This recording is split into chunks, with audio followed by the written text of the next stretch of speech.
garden. Today I'm going to be making fermented pickles using grape leaves, oak leaves, and horseradish leaves. These all contain tannins, which should theoretically keep our pickles nice and crisp. Another thing we can do is cut the blossom end on our cucumbers. From what I've read, that contains an enzyme that can soften the pickle. So we'll just cut that off. You can tell the stem is a really large hole, or it'll have a little nub, depending on how you pick your fruit. And the blossom end will have just a tiny little scab at the base. I'm just going to cut that off. Never done this before, but I did ferment sauerkraut and it was really easy. There we go. So now we've removed our blossom ends. We've got tannin containing leaves in our jars. And by the way, these are just cups. You don't have to have them completely sealed. I'm just going to lightly seal them with a cloth, and that'll allow it to breathe and ferment naturally. The real secret to the fermentation, though, is the brine. The recipe I'm using called for 2 quarts of water and 5 tablespoons of sea salt. It's important to have de-chlorinated water and sea salt because we're allowing the natural bacteria to take over and really ferment those pickles. I'm really excited to see how these turn out. So there we've got 1 quart of water, or 4 cups. I'm just cutting the recipe in half and using 2.5 tablespoons of salt. You want to use that sea salt. I'm just going to stir it up until every bit of particulate at the bottom is dissolved.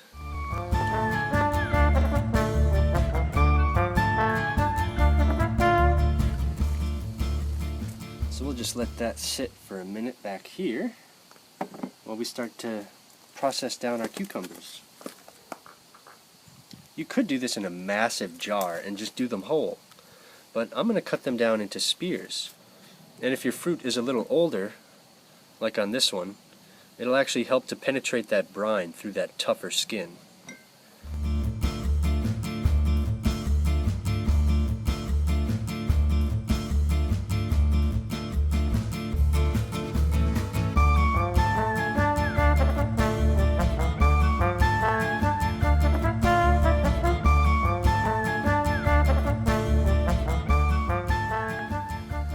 We've got to keep these submerged under that brine, so it's an anaerobic fermentation, a lot like sauerkraut.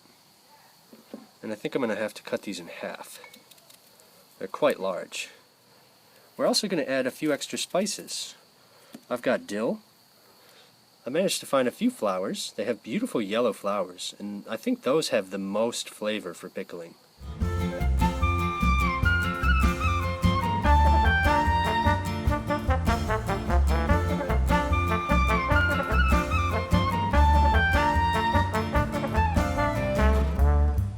But you can use the leaves or even the seeds.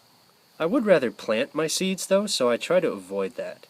We're also adding garlic and a few whole peppercorns too. Unlike a vinegar pickle, we're not actually going to be cooking these. We're going to add these to our brine raw and have them naturally ferment, which should be a really interesting experiment. Never done this before, and I've heard it can be a little tricky. They tend to go soft, which is why we're cutting off that blossom end and adding tannin-containing leaves like these wild grape, this red oak we have growing in the backyard, and horseradish that I have in the garden.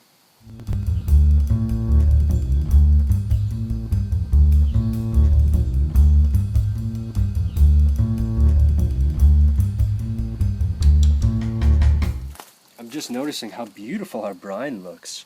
It's completely dissolved all that salt and it's nice and clear now. I'm going to start with our grape leaves. So I'm just going to toss a few of these in. I'm going to use some small ones, some larger ones, and I've given these a rinse to make sure any wild insects are gone. We'll put about half of them in now and then the half of them in later. And the cool thing about these is these leaves are actually edible. So hopefully when this process is finished, we'll be able to eat those grape leaves. I'm going to add 1 clove of garlic. Just going to break it in half so some of that flavor can leach out. I'm also going to add some of these peppercorns. And now we can start packing in our little pickle spears. And I would love to keep this grape leaf on the front like a little label, an inside label. So I'm going to try and be delicate around that. But we'll pack these in fairly tight and then just top them with our brine. So now this is really important to leave a bit of space at the top. We want to be able to submerge our pickles and have about an inch at the top of the jar of empty space. So I'm going to add our dill, and I've saved a grape leaf so that we can wrap it on top so that we hopefully don't have to weigh this down. You can always use a press, some sort of sterile weight. When I did sauerkraut, I just used a glass from the kitchen. That worked really well, just to submerge it under that brine. Again, it's an anaerobic fermentation, so you want it completely submerged so that it's not exposed to the air. That's really important.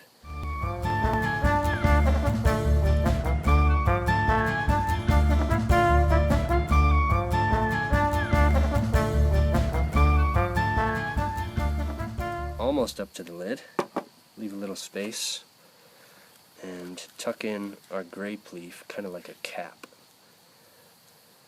I've got really clean hands. We're just going to cap this with a paper towel or a cloth. That'll allow it to breathe because this is probably going to release gas. You don't want it to be airtight or pressure can build up.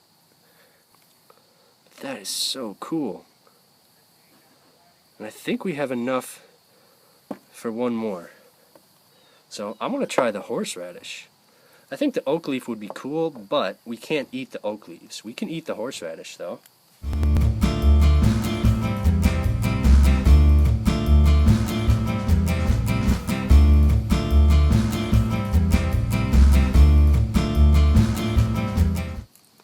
I'm not sure how long this is going to take, but I'll keep a close eye on them.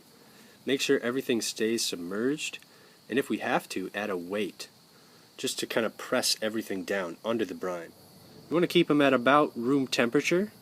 Now continue with our nice and crispy experiment. I want to keep these a little bit cooler than room temperature, so I'm going to put them in the basement in sort of a cellar type area. It's usually about 60 degrees, which is at the low end of room temp.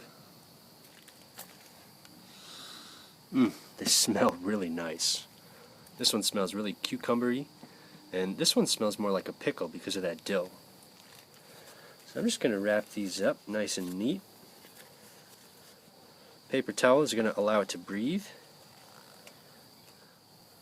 It actually looks really cute. And we've got plenty of brine, so that's good. You've got to keep that stuff submerged. That's really important. There's our little grape leaf emblem. I just love that. That's a fun little idea. So I'm going to bring these into the basement and basically just keep an eye on them. Every couple days I might take a peek under the lid, make sure everything's submerged, and if we have to, we can use a weight to kind of press everything down.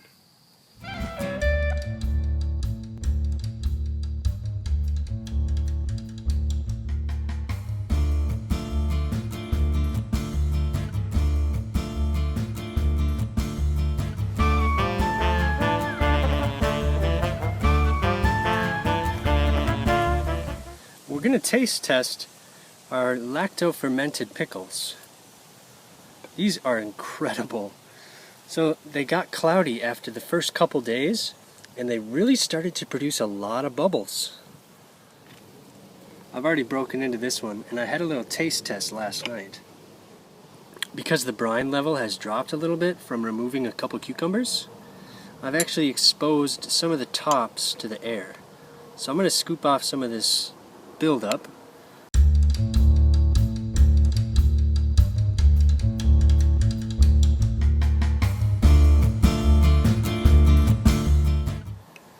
And then we'll try and make sure to get them submerged. But last night I went ahead and gave one of these a taste test. They are absolutely phenomenal. This is my new favorite way to eat cucumbers, hands down. They are unbelievable. They're so much tastier than the vinegar pickles that I normally make, and they're actually really simple. These kind of smell a little bit while they're fermenting. So this is 5 days into the experiment, and they are perfect. We tried several different techniques to keep them crispy, cutting off the blossom end, fermenting them in a relatively cool temperature just below room temp, and I've added tannin containing leaves like these grape leaves. And I think they did a great job. Although they're not incredibly crispy, they're not soft either. But that flavor, it's just like those amazing store-bought pickles, but these are homemade and so simple. These really are unbelievably good. And even though we just use salt, they have that tanginess from that fermentation. And of course, all those beneficial bacteria, all those probiotics. You can even reuse the brine and kind of inoculate your next batch, because there are tons of probiotic bacteria in here. That's really what gives it that complex pickle flavor. It's so good. Grape leaves are edible, so I'm going to give this one a little taste test. I'm not sure if it's going to be any good, but if it is, we might toss it on our little sandwich here. They really do taste like the pickles. That's great. We'll toss that on our sandwich here. Now, I'd love to taste test these ones too.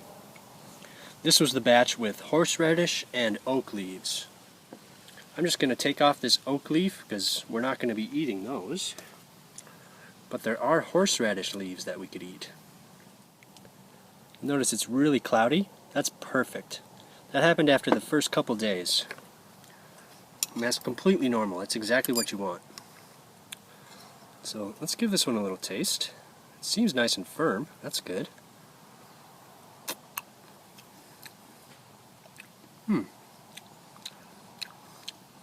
This one reminds me of asparagus. I wonder if that horseradish made it taste like asparagus. And these ones taste a little bit saltier. So I do prefer this batch with the grape leaves. I think this one turned out perfectly. So after 5 days, they are perfect. They've really got tons of flavor. They're absolutely phenomenal. This is definitely my new favorite way to eat pickles. I was a little worried, but they absolutely turned out perfect.